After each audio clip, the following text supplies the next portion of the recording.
Baik, saya akan mempresentasikan hasil kerja diskusi kami dari kelompok 3, sistem struktur pada dinamika dan dinamika.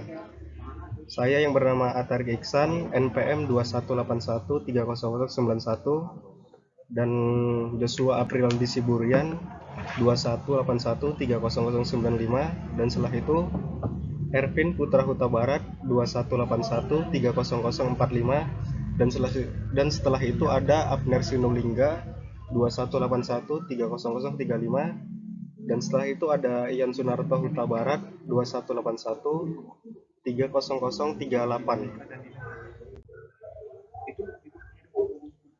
Yang pertama, pengenalan tentang sistem struktur produk pada teknik mesin. Sistem struktur produk dalam teknik mesin merujuk pada susunan komponen yang membentuk produk. Ini meliputi elemen-elemen kunci seperti rangka, penahan, dan komponen pemindahan daya. Memahami sistem struktur produk penting untuk merancang, memproduksi, dan memelihara peralatan mekanik. Konsep kinematika dan pada sistem struktur produk. Yang pertama ada pergerakan terkendali, yaitu kinematika berfokus pada analisis gerakan sistem mekanik.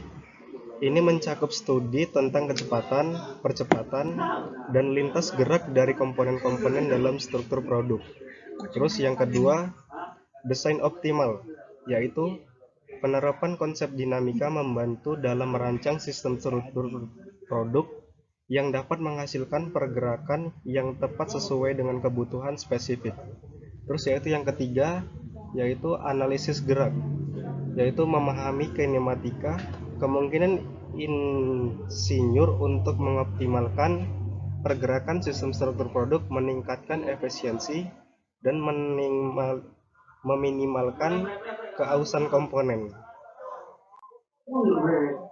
Jenis-jenis gerakan pada kinematika.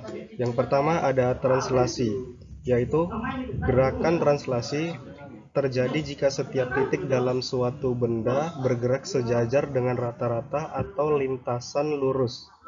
Terus yang kedua, rotasi, yaitu gerakan rotasi adalah gerakan yang menentukan perubahan sudut.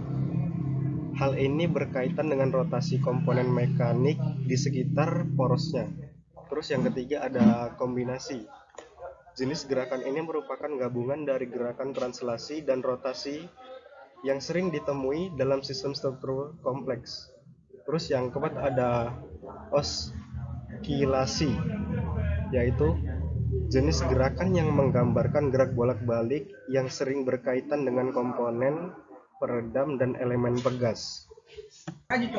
Baik, selanjutnya akan dilanjutkan oleh Joshua April di Siburian. Baik, selanjutnya ada analisis dinamika pada sistem struktur produk.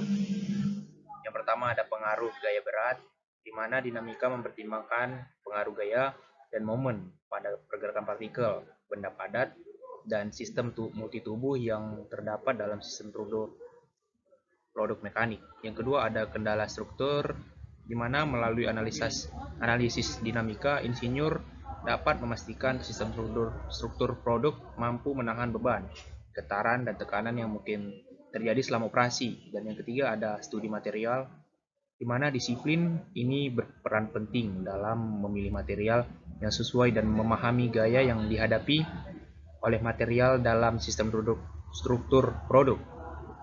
Selanjutnya ada hukum Newton pada dinamika sistem struktur produk. Yang pertama ada hukum inersia, di mana benda cenderung untuk tetap dalam keadaan diam atau bergerak lurus beraturan kecuali dan ada gaya eksternal yang bekerja padanya. Yang kedua ada hukum 2, perubahan kecepatan gerak suatu benda sebanding dengan gaya yang dikerjakan dan berlangsung searah garis gaya tersebut. Dan ada hukum ketiga, aksi dan reaksi. Ketika satu benda memberikan gaya kepada benda lain, maka benda yang kedua memberikan gaya yang besar, tetapi berlawanan arah kepada benda pertama. Selanjutnya ada analisis gaya pada sistem struktur produk, di mana gaya statis ini mencakup kalkulasi yang diterapkan pada sistem struktur pada produk saat dalam keadaan diam atau seimbang.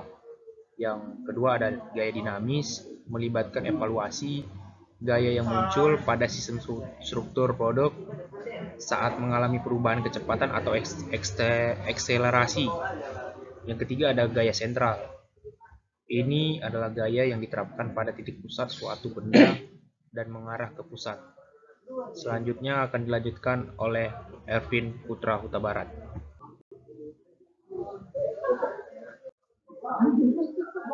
Studi kasus implementasi sistem struktur produk pada teknik mesin.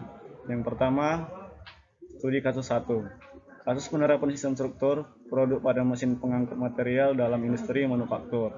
Yang kedua, implementasi sistem struktur produk pada pengereman dalam industri otomotif. Studi kasus yang ketiga, penerapan pada sistem transmisi daya dalam pengembangan teknologi mesin transportasi. Materi yang fokus pada analisis, metode elemen hingga penerapan metode numerik guna menganalisis respons struktur terhadap beban yang diterapkan. Dinamika struktur, mempelajari perilaku struktur dan komponen-komponen saat transpos pada beban dinamik.